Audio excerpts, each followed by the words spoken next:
Nabi Allah Hud dikatakan mendatangi Faqih Muqaddam. Sampai dalam qasidah para salihin itu diriwayatkan Nabi Allah Hud menundukkan kepalanya masuk ke rumah Faqih Muqaddam karena mungkin fisik beliau sangat besar ya. Jadi dia menundukkan kepalanya masuk ke pintunya Faqih Muqaddam. Setelah ketemu beliau mengatakan, ya Syekh, illam tazurni zurnaka. Kalau kamu nggak mau ziarah sama aku, kata Nabi Allah Hud, maka aku akan ziarah kepada kamu. Dikatakan oleh aulia, kenapa Nabi Allah Hud Nabi Rasul mendatangi Faqih Muqaddam? Derajat Nabi dan Rasul jauh lebih afdal. Dikatakan oleh aulia karena Nabi Allah Hud mencium Nabi Muhammad di dalam Faqih Muqaddam. Karena Faqih Muqaddam Muhammad bin Ali Ba'alawi pewaris sempurna Nabi Muhammad di zamannya.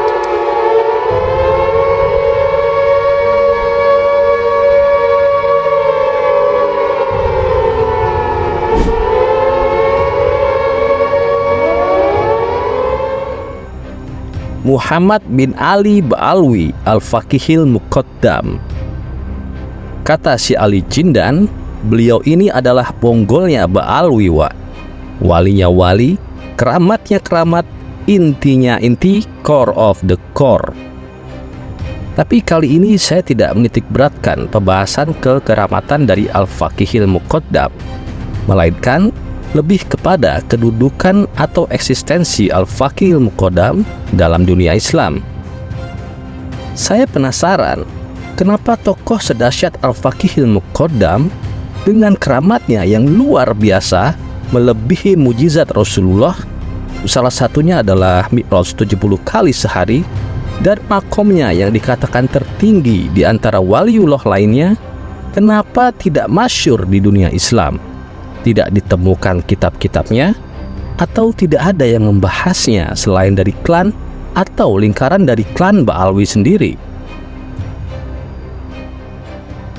Ini Al-Habib Abdullah bin Al-Wahdath mensifatkan sosok Al-Faqihil Muqaddam Muhammad bin Ali Ba'alawi.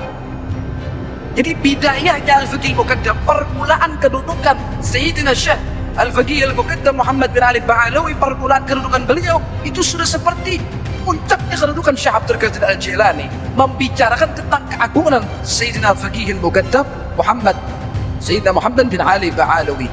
Bagaimana puncaknya kedudukan Sayyidina Al-Faqihil Muqaddam, permulaannya aja seperti itu, bagaimana puncak kedudukan beliau. Ini sosok Sayyidina Al-Faqihil Muqaddam Muhammad bin Ali Ba'alawi. Warga Al-Jilani juga gelisah. Jadi gini, saya pernah melakukan protes langsung ke pimretnya majalah Cahaya Nabawi, punyanya kalau nggak salah Ustadz Taufik Segaf ya. Itu pimretnya waktu itu masih kakak iparnya namanya Habib Abu Bakar bin Hasan Asgaf. Jadi waktu itu disebutkan bahwa makomnya Syekh Abdul Qadir Jailani itu masih jauh di bawahnya Al-Faqih Al-Muqaddam. Nah, Al-Faqih Al-Muqaddam itu pemimpin para wali mastur, Syekh Abdul Qadir Jailani pemimpin para wali masyhur, dan makomnya wali mastur itu kalau nggak salah ya 1000 kalinya makomnya wali masyhur begitu. Nah ini dengan Al-Faqih Al-Muqaddam ditonjolkan, Syekh Abdul Qadir Jailani seolah direndahkan. Ini kan seolah ingin menghabisi karakternya Syekh Abdul Qadir Jailani. Itu pernah ulun ziarah ke Hadramut. Kemudian ulun dikasih tahu sama orang-orang santri-santri sana, katanya ya Habib, tempat uzlahnya atau tempat khalwatnya Al-Faqihil Muqaddam Sayyidina Muhammad bin Ali Ba'alawi sampai saat ini belum ditemukan. Maknanya apa? Tidak ada yang tahu tempat usrahnya, beribadahnya Sayyidina Faqihil Muqaddam Muhammad bin Ali Ba'alawi kepada Allah Subhanahu wa Ta'ala. Yang mana apabila seorang wali-wali Allah Subhanahu wa Ta'ala berusrah, berkhalwat di kota Hadramut, itu rata-rata ada peninggalan bekasnya. Tapi kalau Sayyidina Faqihil Muqaddam itu tidak ada yang tahu. Saking tersembunyinya, tidak ada yang mengetahuinya. Saya kaji lagi, saya kali lagi, akhirnya saya mempunyai statement bahwa Ba'alawi itu kakeknya yang namanya Ubaidillah itu fiktif, nggak ada orangnya. Oke.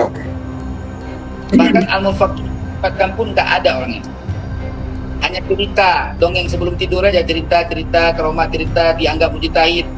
Kalau Imam Al-Ghazali seorang mujtahid mustaqal yang dikenal, sosok yang diakui kealimannya, keilmuannya, ada karangan kitabnya. Ini Amul Faqih Muqaddam yang dianggap ulama hebat sebagai mujtahid, derajatnya, manzilahnya, sholatnya dia, ibadahnya dia dalam satu hari 70 kali mi'raj. Ya.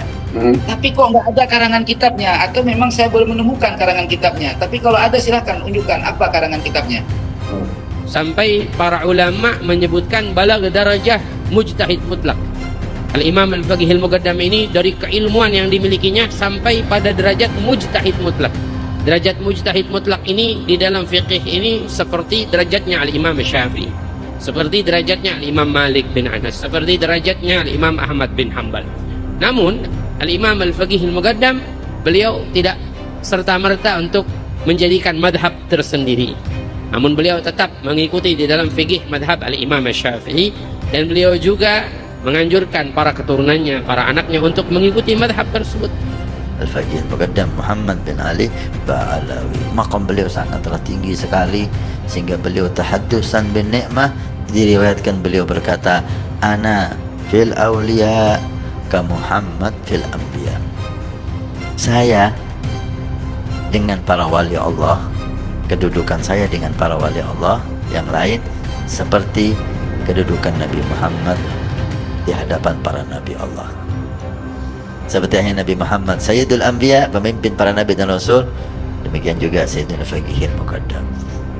Teman-teman, biasanya satu ulama memuji ulama yang lain, memuji keutamaan atau keilmuan, ya, kesolehan ulama yang lain. Tapi anehnya Al-Faqih Muqaddam ini sering menyanjung-nyanjung dirinya sendiri, membanding-bandingkan dirinya dengan wali-wali yang lain. Bahkan yang lebih telak sekali, Al-Faqih Muqaddam ini mengatakan kedudukanku di antara para wali-wali yang lain seperti kedudukan Nabi Muhammad di antara para nabi-nabi yang lain. Dengan kata lain, kalau dari kalangan para nabi yang paling mulia adalah Nabi Muhammad SAW, tapi dari kalangan para wali maka aku yang paling mulia, lebih tinggi kedudukannya. Ini subhanallah teman-teman ya. Ana fil awliya ka Muhammadin fil anbiya. Aku antara para wali-wali Allah sebagaimana Nabi Muhammad di antara para anbiya Allah Subhanahu wa taala. Sayyidina Faqih Muqaddam Muhammad bin Ali Ba'alawi. Ya, beliau mengatakan apa?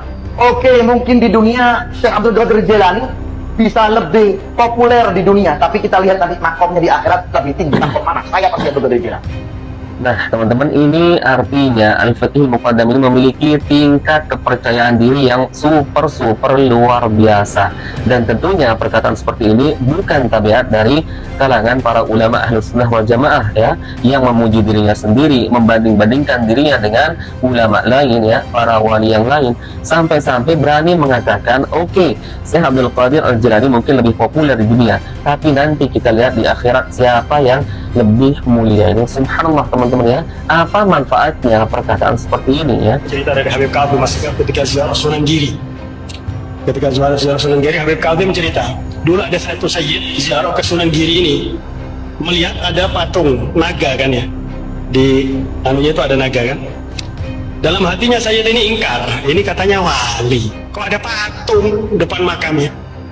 Subhanallah, malamnya si sayyid itu mimpi datang Sunan Giri bawa tombak mau membunuh dia. Dia teriak dalam mimpinya, ya Faqihil Muqaddam. Datang Sayyidina Faqihil Muqaddam. Sayyidina Faqihil Muqaddam menenangkan Sunan Giri. Sunan Giri mengatakan apa? Alim auladak adab inda ziyaratil awliya.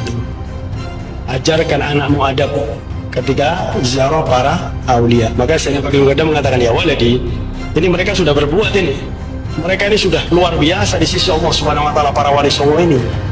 Jangan kamu buat masalah aku dengan mereka ini, katanya Sayyidina Faqihil Muqaddam. Kata Faqih Muqaddam Muhammad bin Ali Ba'alawi. Ya, itu luar biasa. Pernah guru mulia cerita di Indonesia nih. Sampai beliau mengatakan apa? Rasulullah SAW selalu didatangi oleh malaikat Jibril. Tapi ketika wafatnya Rasulullah di zaman saya, Jibril datang ke saya berapa kali?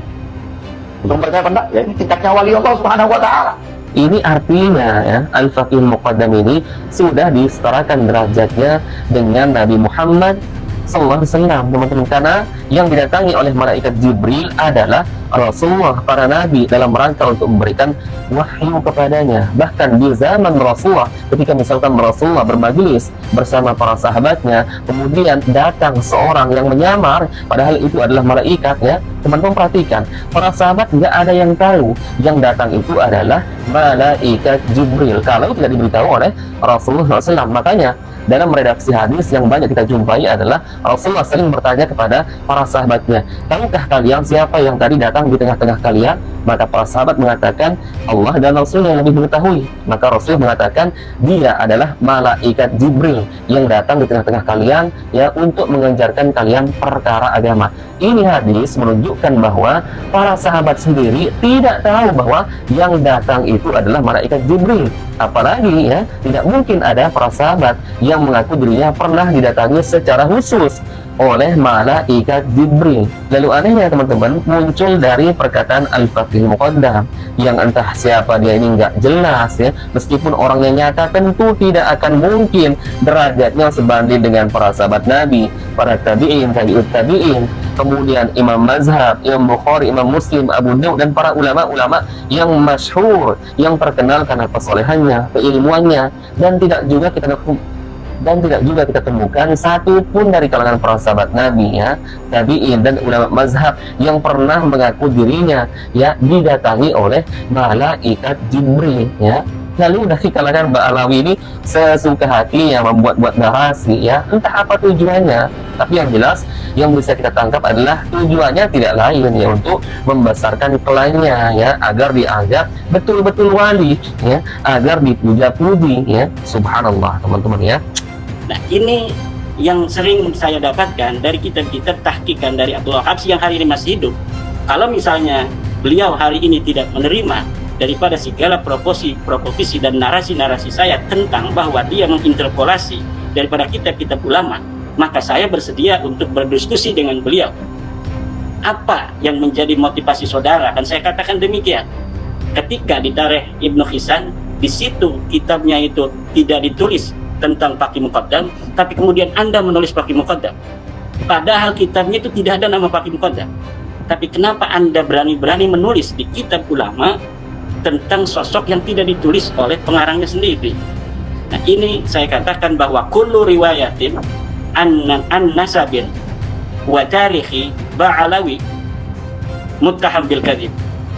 Kullu riwayatin min ulama'i Ba'alawi bin nisbah li tarikhihim wa nasabihim muttahamun bil kadhib. Setiap riwayat dari Ba'alawi tentang sejarah mereka, tentang nasab mereka, itu harus dicurigai kedustaan. Kenapa? Karena beberapa contoh telah mengajak kita untuk berkesimpulan seperti itu. Sulit kita untuk tidak berkesimpulan bahwa mereka sengaja berbohong dalam sejarah dan nasab mereka, karena kitab-kitab yang ada hari ini kita baca.